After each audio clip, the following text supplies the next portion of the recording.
But it really got me thinking about, why do I mentor? Why did I want to become this Yoda?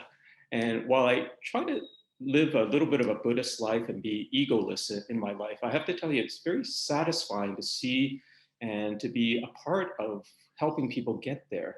And the things I've seen, it makes me realize, well, maybe it isn't being egoless. I actually get a lot of pleasure out of seeing other people succeed, and seeing that perhaps I was a little bit of a catalyst or a little bit of that seed that perhaps helped them get there. So one of the things I had talked about before, there's an expiry date to every kind of relationship. And you may have to define that and find that it comes to an end and people have to move on.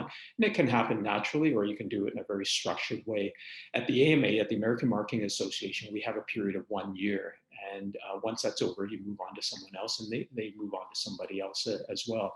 And by having that time duration, you really make the most of it. And it's almost a lesson in relationships. If we know that a relationship's going to end and come to an expiry date, we make the most of it. So maybe set that as a bit of a criteria as you go forward. So there's one final insight I'd like to share with you. There was a study done by Sun Microsystems, and they analyzed 1,000 employees over a number of years.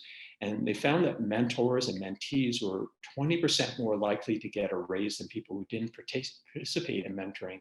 To me, was just a little bit of an aha moment, because if you're in it for nothing else than your own benefit, think about this.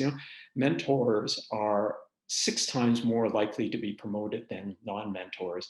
And I think the reason for that is just it helps you hone your leadership skills. And it's what I talked about in terms of learning as you go along. By giving of yourself, you become a better leader, you become a better manager, you become a better dispenser of advice. And that's a wonderful way of becoming simply not just a good leader, an executive, but also just a very good human being.